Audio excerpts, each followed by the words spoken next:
Right, and so The U.S. trustee is going to appoint a Chapter 11 trustee. is there a way to have Terry offer to be a trustee?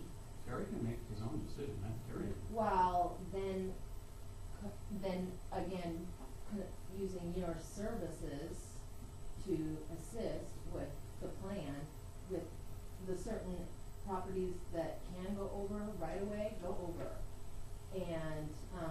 And what you need to do for the exchanges. I know, but you're again, we got to operate within the legal construct we have. There's going to be a Chapter 11 trustee, and the U.S. trustee is going to pick that Chapter 11 trustee, and so the creditors, if the U.S. trustee doesn't pick a Chapter 11 trustee that they want, then the creditors can vote in their own trustee. Okay, so if for instance, we present reason why there's not an ability, there's a huge loss of value to the creditors by assigning these interests over. But you guys are focused on an issue that is being researched, hopefully, right as we're sitting here. I mean, I've really made this issue and said, we've got to resolve this issue. Because... But I'm not hearing what if there is no answer or... Well, there's always an answer. The answer is either you take the risk or you do an economic assignment combined with a power of attorney, or you just do an economic assignment combined with, like Mark said, some kind of executory contract, or you hold these assets into some other form. I mean, we presented all those kinds of concepts to the attorneys and said, which one worked? So it seems to me that the creditors committee likes you and the judge likes you, and we don't have much experience with you because of the lack of communication, except for today. Working as far as a team on it would seem to make more sense. Why can't you present that? Well, it's not. I don't present it. It's the U.S. trustee. Terry knows. He can tell you. The U.S. trustee picks the trustee. It's not. There's no. Nothing can be presented or an idea. You can present anything you want. Yeah, Kevin, Yeah. can you just go back? This kind of the basic question. It really never got answered, and it sounds like you would get paid. You know, you could be the trustee, and then you engage Obsidian, and you pay Obsidian. You know, whatever this fee is, but. I haven't heard you tell me what you bring to the table. I just haven't heard it. And just convince me that you guys are the ones that should be doing this. Okay. How are you going to bring more than it's going to cost? That's just straight out question.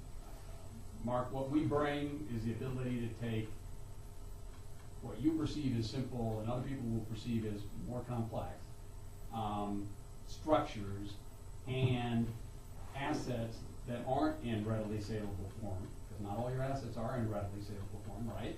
Maximize value. Right. They aren't.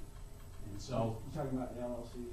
Well, the LLCs, and then when you even get down to the underlying real property, some of that property is either better deferred in terms of sale. Some of it could be taken down the value chain. Some of it should be improved. Some should not be improved. I mean, there's just a variety of things. Okay, so how long do you perceive that liquidation will take? So what we do, just so you're talking about how do we think about this? We went to the creditors and said, what's your discount rate? That's how we look at everything. We look at everything in terms of net present value. And we said, what's your discount rate? Okay? And we said, well, nobody's ever asked us that kind of question before. We said, well, you need to know that. Because if you say your discount rate's 3%, we're going to hold a lot more stuff for a lot longer period. You tell me your discount rate's 48%, we're going to move a lot more stuff out pretty quickly. So if you say to me, Kevin, how long does it take? I say, some people would answer that question, but in my view, if they answer the question, they don't understand economics. Because the economics of the situation are, you've got to figure out what the net present value is, because that's really what everybody's got to come down to. And so and I've asked them, and they're supposed to get back to me. They haven't given you that answer. They haven't given me that answer because they understand that it's a difficult question, because we're gonna use that to make a determination, and we literally build models. On every one of your properties, we'll build a model, and we'll present value it back, the cash flows. And we'll say, here's what we think it can sell, here's what it is, here's what it's gonna cost to keep it, keep that mortgage in place, here's what it's gonna cost to improve it, here's, should we take it down the value chain, should we not take it down the value chain? Okay? Now, are we unique in doing that? Probably not, but in large groups of properties, not many people have that kind of ability and skill and experience doing that. We just got done doing a second largest medical equipment finance company. I think I told you guys probably this to start with, but we just got done doing that. We brought in $100 million more than what 3 very prominent national firms said the property was worth. We doubled the result. Okay? I don't know if we can double the result here. I don't know if we'll get 50% of what you perceive it to be worth. I can't tell you. I can just tell you that we're really good at this. Now, if you say, well, Kevin, how? What do you want? Other than Just believe it? well, but there is not. How else can you? It is belief. I mean, there is nothing better. How long, this plan that you're talking about, and getting their discount rate and doing the net present value and kind of putting together a plan, what do you perceive, how long does that take? From Well, where you are right it's now? an iterative thing. Okay, And so. But to begin moving forward on, and making some To decisions. begin moving forward is like right away, obviously. We started again, kind of off and on, but we started again to put everything together, and that's one of the reasons that you and Ryan are over, not only so that you guys can ask good questions, but also so that they can put together additional information. So I mean, how long before we get to a first step on a cash flow type plan in your mind? For every property, I mean, I think.